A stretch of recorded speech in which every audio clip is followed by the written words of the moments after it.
स्वागत है आप सबका हमारे चैनल पर, जहां आज लेके आए हैं हम आप सबके लिए एक इन्फॉर्मेटिव और इम्पोर्टेंट डिस्कशन।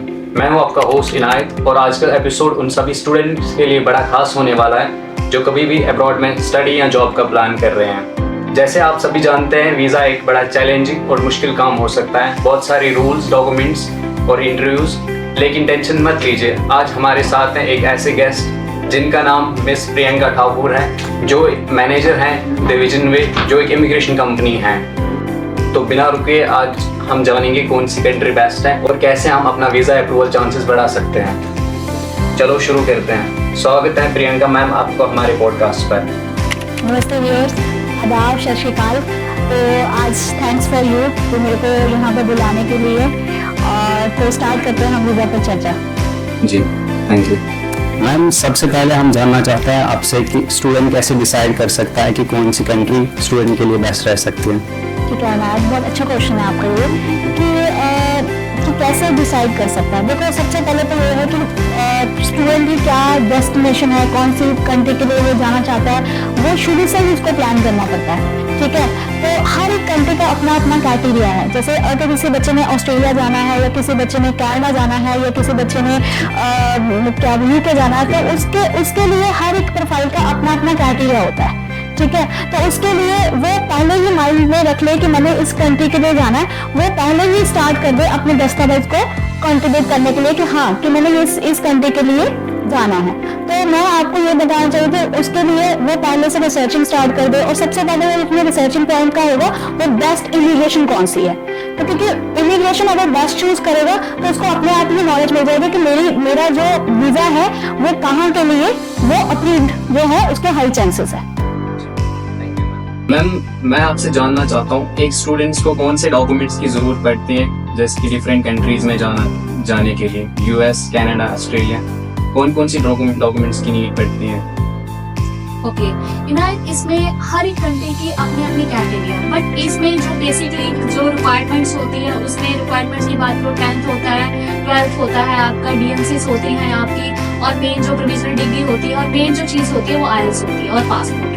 ठीक है, आईएलटीएस के साथ भी अप्लाई कर सकते हैं, विदाउट आईएलटीएस के साथ भी अप्लाई कर सकते हैं। तो वो हर एक कंट्री का अपना अपना मेजर जो कैटेगरी होता है उसमें किसमें फॉल करता है। बट मेन चीज जो होती है, अगर आप ऑस्ट्रेलिया के लिए अप्लाई करना चाहते हो तो आपको फंड्स की पहले से आपको व्यवस्था करनी पड़ती है। अगर आपने न्यूजीलैंड के लिए अप्लाई करना पड़ता है तो आपको 6 मंथ पुरानी फंड्स दिखाने पड़ते हैं। अगर आप यूएसए के लिए अप्लाई करते हो तो उसके लिए अलग आपको दस्तावेज तैयार करने पड़ते हैं। तो हर एक कंट्री का अलग अलग क्राइटेरिया है जिसके लिए वो पहले से अपनी प्रिपरेशन जो है वो स्टार्ट करते हैं। जी हाँ, थैंक यू मैम। मैम, एक और क्वेश्चन है हमारा, क्या स्टूडेंट्स को आईएलटीएस क्लियर होना चाहिए अब्रॉड में स्टडी करने के लिए?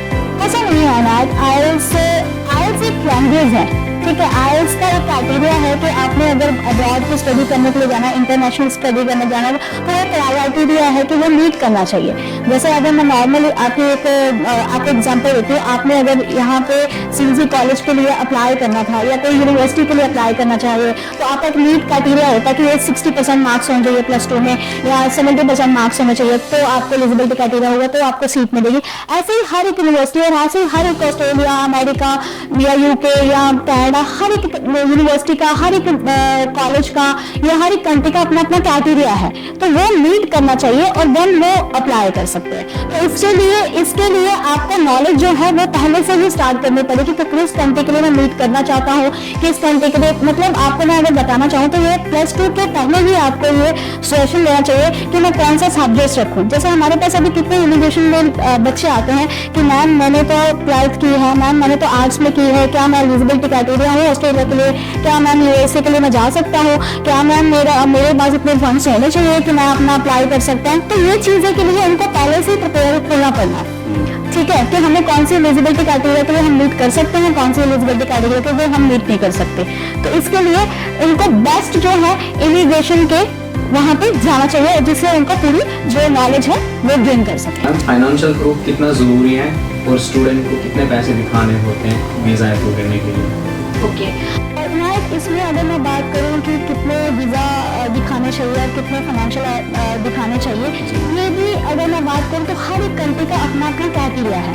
अगर हम बात करते हैं, अगर आप जैसे आप मेरे पास आए और आपने मेरे को बोला कि मैम मैंने मास्टर्स की हुई बैचलर्स की हुई है, तो I want to apply for masters program, तो I need to apply for in Australia and then other country, ठीक है। तो अगर मैं ऑस्ट्रेलिया की बात करूँ, तो ऑस्ट्रेलिया में अगर फंड्स की मैं बात करूँ तो वहाँ पे लिविंग एक्सपेंसिव जो होते हैं वो अलग होते हैं।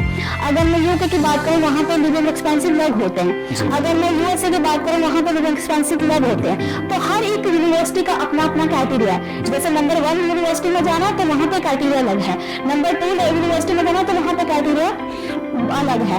तो अगर फंड्स की बात करूँ, जैसे अगर यूएसए की बात करूँ तो वहाँ पे आपको 40 से 30 लाख तक आपको फंड्स शो करवाने पड़ते हैं, ठीक है। और फीस जो है आप मिनिमम डिपॉजिट फीस भी वहाँ पे भर के जा सकते हो। अगर मैं यूके की बात करूँ तो वहाँ पे भी आपको लिविंग एक्सपेंसिव आपको दिखाने पड़ते हैं, 13,347 जो है नॉर्मल आपको दिखाने पड़ते हैं। बट अगर मैं बात करूँ वहाँ पे आउटर लंदन, इनर लंदन जो है लिविंग एक्सपेंसिव अलग है, वहाँ पे ट्यूशन फीस अलग है।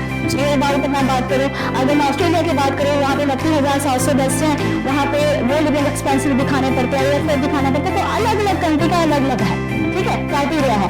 तो आपको पहले ये माइंड सेट करना है कि मैंने कौन सी कंट्री के लिए जाना है, और कौन सी कंट्री के लिए जाने के लिए चूज करने के लिए सबसे मेन जो चीज है वो है आपको कि मैंने मेरी डेस्टिनेशन क्या है, मैंने कौन से कोर्स के लिए जाना है, मैंने कौन सा कोर्स चूज करना है, मेन चीज वो है। क्योंकि देखो अगर मैं नॉर्मल अगर बात करूँ तो इसलिए जो प्लेस ऑफ फंड्स हैं, ठीक है, वो आप तभी जोड़ना स्टार्ट करोगे जब आपको ये पता हो कि मैं डेस्टिनेशन मेरी कौन सा जाना चाहूँ, राइट। तो ये चीज मेन है, क्योंकि अगर आपको यही नहीं पता होगा कि मेरी डेस्टिनेशन, अगर आप हो, आपका हो, राइट, आपको ये चीज है मैं मार्केटिंग लाइन में हूँ या मैं बीएससी नर्सिंग करना चाहता हूँ, मैं कुछ भी बताऊँ, बट आप इसके लिए इसके बाद आपका फ्यूचर प्लान क्या है आपको यही नहीं पता होगा तो आप फाइनेंशियल कैसे जोड़ोगे, राइट। तो मेन चीज है आप कौन सी कंट्री के लिए चूज करना चाहते हो, कंट्री मेन है कि कौन सी कंट्री के लिए आप चूज करना चाहते हो। जैसे कि पंजाब में ज्यादातर स्टूडेंट्स ना यूएस जाना चाहते हैं, जैसे कि बहुत सारे स्टूडेंट्स ऑलरेडी यूएस में हैं। मैं जानना चाहता हूँ कि यूएस के लिए कितने फंड्स होने चाहिए। देखो इनायत, मैं अगर मैं बात करूँ यूएसए की, यू नो वेरी वेल क्या वो पीछे वाली क्या हुआ यूएसए में, ठीक है। तो उसमें प्रूफ ऑफ फंड्स की मैं बात करूँ तो वो सबसे पहले क्या बात है कि यूएसए की मैं अगर बात करूँ तो यूएसए में प्रूफ ऑफ फंड्स जो हैं वो एक दिन कराने भी ले लेते हैं, उनको कोई मतलब नहीं है, वो कहते हैं कि एक दिन कराने भी दे दो, कोई प्रॉब्लम नहीं है। जैसे कि पंजाब में ज्यादातर स्टूडेंट्स ना यूएस जाना चाहते हैं, जैसे कि बहुत सारे स्टूडेंट्स ऑलरेडी यूएस में हैं। मैं जानना चाहता हूँ कि यूएस के लिए कितने फंड्स होने चाहिए। मैं बात करूँ यूएसए की, यू नो वेरी वेल क्या पीछे वाली क्या हुआ है यूएसए में, ठीक है। तो उसमें प्रूफ ऑफ फंड्स की मैं बात करूँ तो वो सबसे पहले क्या बात है कि यूएसए की मैं अगर बात करूँ तो यूएसए में प्रूफ ऑफ फंड्स जो है वो एक दिन पुराने भी ले लेते हैं, उनको कोई मतलब नहीं है, वो कहते हैं कि एक दिन पुराने भी दे दो, कोई प्रॉब्लम नहीं है। हम बात करेंगे अब हम वीजा इंटरव्यू क्वेश्चंस के बारे में, जैसे कि सबसे ज्यादा पूछे जाने वाले क्वेश्चंस कैसे आंसर कर सकते हैं। ओके, मतलब आप ये पूछना चाहते हो कि कैसे क्वेश्चन हम इंटरव्यू प्रिपरेशन वगैरह कर सकते हैं।